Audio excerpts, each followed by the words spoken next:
তো কাপ্তাই কমপ্লিট করে রওনা হলাম রাঙ্গামাটির উদ্দেশ্যে। এই রুটটা খুব জোস একটা রুট, প্রচুর আঁকা বাঁকা। হ্যাঁ, তারপর আরেকবার যখন রুটটা দিয়ে আসছিলাম তখন রুটটা মোটামুটি ভাঙা ছিল। ভাঙা বলতে এত ভাঙা না, মানে মোটামুটি ভাঙা আর কি, কারণ এইসব রুট তো আবার আহামরি কোনো প্রবলেম থাকে না বা থাকার সুযোগ নেই, যেহেতু প্রশাসনিক এরিয়া। তো যার কারণে একটু ভালো তদারকির মধ্যে থাকে।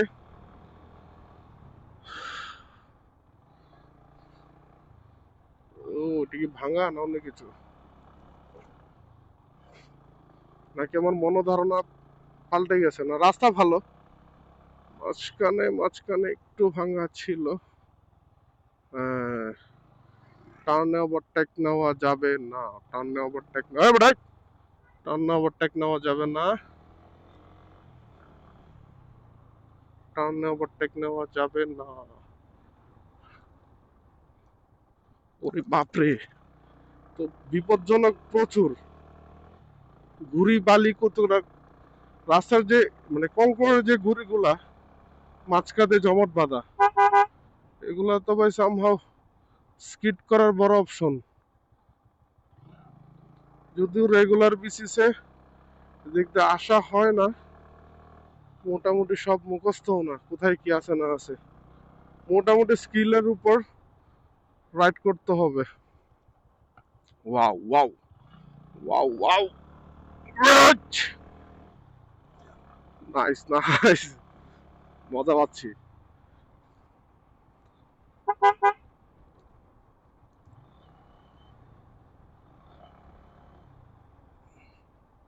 পিলিয়ন নিয়ে আসলে হিল ট্র্যাকে রাইড করা এতটা শান্তিদায়ক না, তার মধ্যে নন এক্সপিরিয়েন্স প্রাপ্ত পিলিয়ন, ও যে ভয় পাচ্ছে পিছনে বসে আমি পুরোটাই ফিল করতেছি।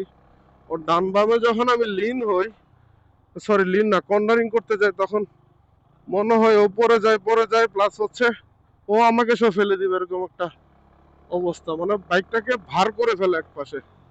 ওই গিয়ার শিফটিং এ প্রবলেম হয়, কেন গিয়ার আটকায় যায়।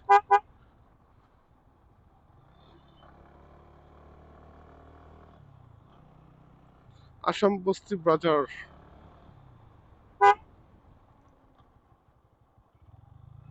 ইস, একটা জিনিস ভালো লাগতেছে, আবার একটা জিনিস আফসোস লাগতেছে।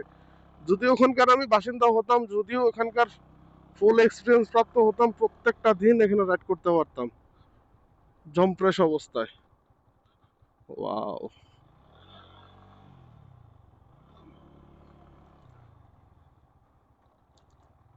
এই যে এই জিনিসগুলো একটু রিস্কি বেশি, স্কিড করার পসিবিলিটি খুবই মারাত্মক।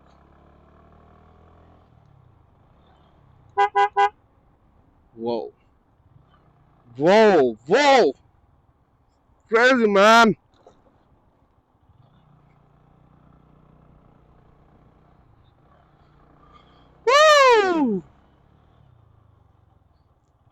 কর্নারিং এ বাইক রাইড আসলেই সেরা সেরা সেরা। ক্যামেরার চোখে অবশ্য এতটা বোঝা যায় না, বাট রিয়েলিটি অস্থির ম্যান।